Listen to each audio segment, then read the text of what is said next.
नमस्कार बंधुगण, welcome to Ram speaks. आज खेल उपरे आपण माने भी दुखित होइतिबे। समस्त खेलाड़ी दुखित, समस्त क्यूरियोसिटी उपरे पत्थर परिगड़ा परी, झरणा उपरे पत्थर दे बंद करदेला परी हला। खेलटी हो पारलानी। कौन सी मैच परिया एक सुंदर मैच आड़ को चली आसुला। 3 ओवर रे 2टी विकेट पड़े जाइथिला। रन जंप कितनी होता किंतु बहुत प्रश्नवाची छाड़ी जाइए, सी तो अलग कथा। किंतु दुई टीम जीति नहांती, जीति प्रकृति। इडेन गार्डन रे हाई वोल्टेज ड्रामार एक सुंदर कहानी। नमस्कार। आज खेल बा गतकाली खेलर रिपोर्ट। केबे केबे मैच खेलाड़ी नुहंती, केबे केबे खेलाड़ी जीतती, किंतु प्रकृति जीति जाए। एवं आज इडेन गार्डन रे सही घटना देखा मिलला। आज यही रोमांचकर आईपीएल मैच थिला। एटा Kolkata night Riders versus Punjab Kings रा मैच थिला। पड़िया थिला इडेन गार्डन कोलकाता। फैन माने आशा करुथिले जे आज धमाकेदार मैच हबो एवं आमे समस्त खेल प्रेमी मध्य धमाकेदार मैच देखिबा पई अंटा भिड़ी बसी थिले। किंतु जहा घटिला ता सिनेमा ठारू किछ कम नुह। जिमती बस को अपेक्षा कले बस डेरी रे आसे, सेमती थळे खेल बंद हो गले केते बेले चलिबो बोली टीवी की ऑन करी जहा अदरकारी जिनस मध्य आमको गुड़ाई देखा पड़े। काली सही अवस्था हला। बोर रु बोर आड़ को मनीष चलीगला। केकेआर टॉस जीतिला, प्रथमे बैटिंग नेला। केकेआर रा निज ग्राउंड सेटा, कलकत्ता नाइट राइडर्स रा निजे ग्राउंड होची इडेन गार्डन। तेणुक सेठी पछरे चेज करी निश्चित भाव में रन धरी पकेबो बोली आशा करिथिला। किंतु तांकर मैच पॉइंट कथा मु पछरे कहिबी। से माने मैच रे बहुत पछवाड़ को थिले पॉइंट्स टेबल रे, किंतु काली से माने चेज करी जीतिबे बोली आशा करिथिले। पिच भिजा थिला एवं निष्पत्ति सबको आश्चर्य कला। जेतेबेले से माने टॉस जीतिले एवं बैटिंग नहीं गले तो कलकत्ता बड़ स्टोर करने को आगे गिरी चलला।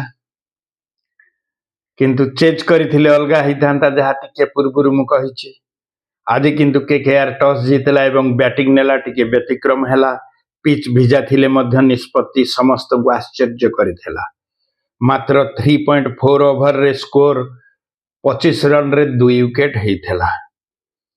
पंजाब रा जबरदस्त आरंभ करथिले से माने एवं जावियर ब्रेटलेट जे गत खेल मध्य बढ़िया खेली से 2टी गुरुत्वपूर्ण विकेट को नहीं गले। पंजाब किंग्स आरंभ रु मैच कंट्रोल करी आनुथला।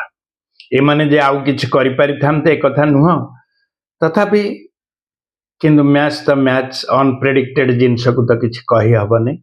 तेणु करी एई समय रे लागुथला जे पंजाब खूब सुविधार जीति जीव, किंतु बाधक साजिला प्रकृति राणी। तांकर इच्छा कौन थिला जाने ना, किंतु से जीतिले। तापरे वर्षार आक्रमण हला, भारी वर्षा आरंभ हो गला। संगे संगे स्टाफ माने लगी ताको कवर कर देले, किंतु टोटाल पड़िया कवर हो पारि नथिला। केवल पिच एरिया से पाखाखी जेते जो 30 मीटर भीतर एरिया को संपूर्ण भाव में सुखिला रखिबा पई से माने कवर घोड़ी थिले एवं मैदान पूरा भिजी गला। चतुर्पट पूरा भिजी गला। खेल बंद हैला।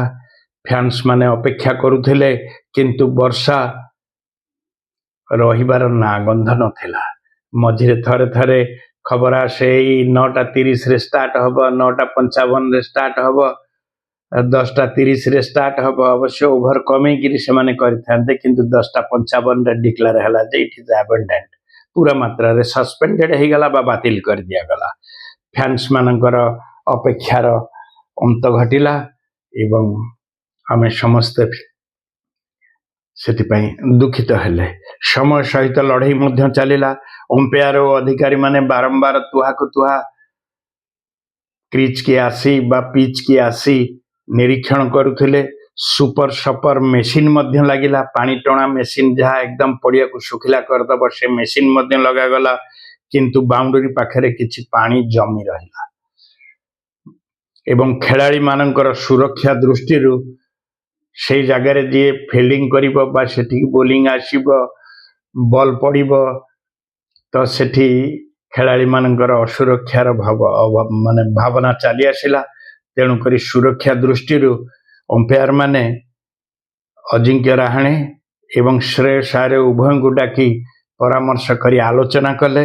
ଅମ୍ପାୟାର ସହିତ ଆଲୋଚନା ପରେ ମ୍ୟାଚକୁ ଅଫିସିଆଲି ଭାବରେ ଆବଣ୍ଡାଣ୍ଟ ବୋଲି ଡିକ୍ଲେୟାର କରାଗଲା।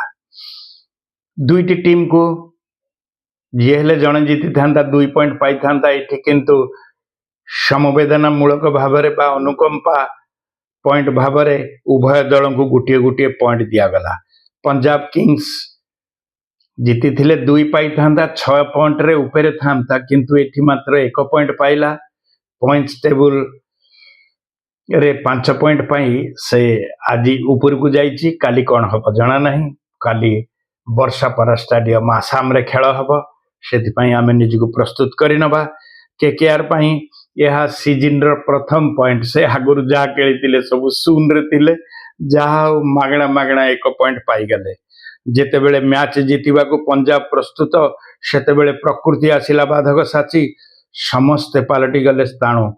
କ'ଣ କରିବେ? ଏହା ହେଉଛି କ୍ରିକେଟ। କେଉଁଠାରେ କେବେ କେବେ ବ୍ୟାଟ୍ ଜିତେ, କେବେ କେବେ ବଲ୍ ଜିତେ, ଆଉ କେବେ କେବେ ବର୍ଷା ମଧ୍ୟ ମ୍ୟାଚର ହିରୋ ହେଇଯାଏ। ଆଜିର ରାତିଟି ସେ ହିଁ ଜିତିଛି। ନା 2 ଟିମ୍, ଜିତିଲା ପ୍ରକୃତି। ଏମିତି ରୋମାଞ୍ଚକର କାହାଣୀ ଶୁଣିବା ପାଇଁ ରମ ସ୍ପିକ୍ସକୁ ସବସ୍କ୍ରାଇବ କରନ୍ତୁ। ଆସୁଛୁ ଆମେ ଆଉ ଗୋଟେ କାହାଣୀ ନେଇ ଆସନ୍ତାକାଲି ବର୍ଷାପଡ଼ାରୁ। ଯଦି ଭଲ ଲାଗିଛି ତାହେଲେ ସବସ୍କ୍ରାଇବ ଏବଂ ଲାଇକ୍ ଡିସଲାଇକ୍ କରିବାକୁ ଭୁଲିବେନି। ଆପଣଙ୍କ ଆଶୀର୍ବାଦକୁ ଅପେକ୍ଷା କରି ରହୁଛି। ନମସ୍କାର, ବାଏ।